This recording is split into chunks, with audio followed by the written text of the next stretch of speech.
What's up, family, and welcome back to another video. Today we are reading Deuteronomy chapters 24 through 27. Let's hop in. Okay.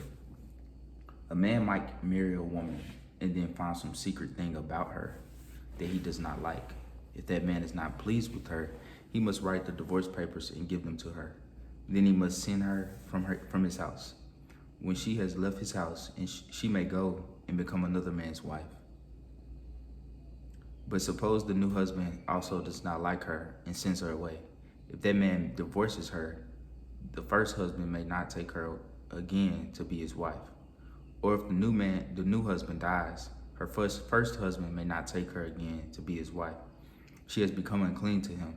If he married her again, he will be doing something the Lord hates.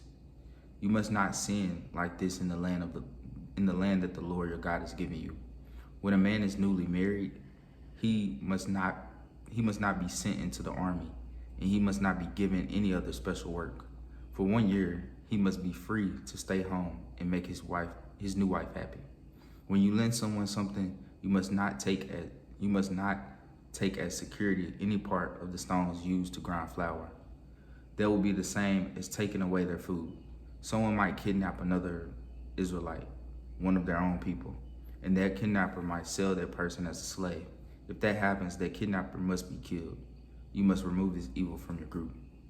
When you have a very bad skin disease, be very careful to follow everything the Levite priests teach you. You must follow carefully what I told the priests to do. Remember what the Lord your God did to Miriam on your trip out of Egypt. When you give someone any kind of loan, you must not go into their house to get security. You must stand outside. Then the person who gave you the loan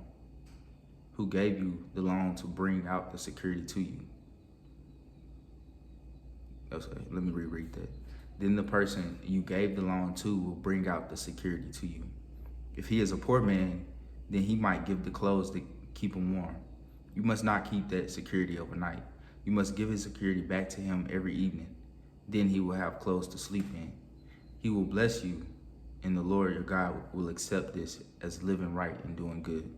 You must not cheat a hired servant who is poor and needy. It does not matter if he is an Israelite or if he is a foreigner living in one of your cities. Give him his pay every day before sunset, because he is poor and depends on money. If you don't pay him, he will complain against you to the Lord, and you will be guilty of sin. Parents must not be put to death for something their children did, and children must not be put to death for something their parents did. People should be put to death only for a bad thing that they themselves did. You must make sure that foreigners and orphans are treated fairly, and you must never take clothes from a widow as security. Remember, you were poor slaves in Egypt, and the Lord your God took you from that place and set you free. That is why I tell you to do these things for the poor. You might be gathering your harvest in the field, and you might forget and leave some grain there. You must not go back to get it. It will be for the foreigners, the orphans, and the widows. If you leave some grain for them, the Lord your God will bless you in everything you do. When you beat your olive trees, you must not go back to check the branches. The olives you leave will be for foreigners, the orphans, and widows. When you gather the grapes from your vineyard, you must not go back to gather the grapes you left. That will be for foreigners, orphans, and widows. Remember, you were poor slaves in Egypt. That is why I tell you to do these things for the poor. Deuteronomy 25. When two people have an argument that they should go to the court, the judges will decide which person is right and which is wrong. If the judge decides the person must be beaten with a whip, the judge must make that person lie face down. Someone will beat the guilty person while the judge watches. The number of times he must be hit depends on the crime. Don't hit anyone more than 40 times during punishment, because more than that means that their life is not important to you. When an animal is being used to separate grain, you must not cover its mouth to stop it from feeding. If two brothers live together and one of them dies without a son, the wife of the dead man must not marry a stranger outside the family. Her husband's brother must take her as his wife and have sexual relations with her. He must do the duty of a husband's brother for her. Then the first son she has will be considered the dead man's son in order to keep the dead man's name alive in Israel. If the man does not want to take his brother's wife, he must go to the town meeting place and tell the leaders, my husband's brother refuses to keep his brother's name alive in Israel. Oh, sorry, let me reread that. If the man does not take his brother's wife, she must go to the town meeting place and tell the leaders, my husband's brothers refuses to keep his brother's name alive in Israel. He will not do the duty of a husband's brother to me. Then the leaders of the city must call the man and talk to him. If the man is stubborn and says, I don't want to take her, then his brother's wife must come to him in front of the leaders. She must put his sandal on his foot and spit in his face. She must take his sandal off his foot and spit in his face. I'm so sorry, y'all. I don't know what it is today, but I keep on reading stuff wrong. She must say, this is being done to the man who will not give his brother a son. From then on, the brother's family will be known in Israel as the family of the man whose sandal was removed. Two men might be fighting against each other. One man's wife might come to help her husband, but she must not grab the other man's private parts. If she does, cut off her hand. Don't feel sorry for her. Don't use weights that are too heavy or too light. Don't keep measures in your house that are too large or too small. You must use weights and measures that are correct and accurate. Then you will live a long time in the land that the Lord your God is giving you. The Lord your God hates people who cheat with false weights and measures. Yes, he hates all people who do wrong. The Amalekites must be destroyed. Remember what the Amalekites did to you when you were coming from Egypt. The Amalekites did not respect God. They attacked you when you were weak and tired. They killed all your people who were slow and walking behind everyone else. That is why you must destroy the memory of the Amalekites from the world. You will do this when you enter the land that the Lord your God is giving you. There he will give you rest from all the enemies around you. But do not forget to destroy the Amalekites. Deuteronomy 26, the first harvest. You will soon enter the land that the Lord your God is giving you. You will take that land and live there. You will gather the crops that grow in the land the Lord your God is giving you. You must take some of the first crops you gather and put them in baskets. Then take the part of your harvest to the place that the Lord your God chooses to be the home for his name. Go to the priest who was serving at that time. Tell him, the Lord promised our ancestors that he would give us some land. Today, I come to announce to the Lord your God that I have come to that land. Then the priest will take the basket from you, and he will put it down in front of the altar of the Lord your God. Then there, before the Lord your God, you will say, my ancestor was a wandering Aramean. He went down into Egypt and stayed there. When he went there, he had only a few people in his family. But in Egypt, he became a great nation, a powerful nation with many people. The Egyptians treated us badly. They made us slaves. They hurt us and forced us to work very hard. Then we prayed to the Lord, the God of our ancestors, and complained about them. And the Lord heard us. He saw our trouble, our hard work, and our suffering. Then the Lord brought us out of Egypt with his great power and strength. He used great miracles and wonders and did amazing things. So he brought us to this place. He gave us this land, a land filled with many good things. Now, Lord, I bring you the first harvest from the land that you gave me. Then you must put the harvest down before the Lord your God and bow down to worship him. Then you must have a meal together and enjoy all the good things that the Lord your God has given to you and your family. You must share them with the Levites and the foreigners living among you. Every third year is the year of tithes. In that year, you must give 1/10 of your harvest to the Levites, to the foreigners living in your country, and to the widows and orphans. To the Levites, the foreigners living in your country, and the widows and orphans. Then they will have plenty to eat in every city. You must say to the Lord your God, I have taken out my house, the holy part of my harvest. I have given it to the Levites, to the foreigners, and to the orphans and widows. I have followed all the commands you gave me. I have not refused to obey any of your commands. I have not forgotten them. I have not eaten this food when I was sad. I was not unclean when I collected this food. I have not offered any of this food for dead people. I obeyed you, Lord my God. I've done everything you commanded me. look down from your holy home from heaven and bless your people Israel, and bless the land that you gave us.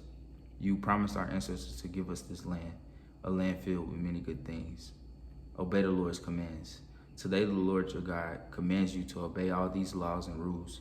Be careful to follow them with all your heart and soul. Today you have said that the Lord is your God. You have promised to live the way he wants. You promised to follow his teachings and to obey his laws and commands. You said you would do everything he tells you to do. And today the Lord has accepted you to be his own people. He has promised you this. The Lord also said that you must obey all his commands.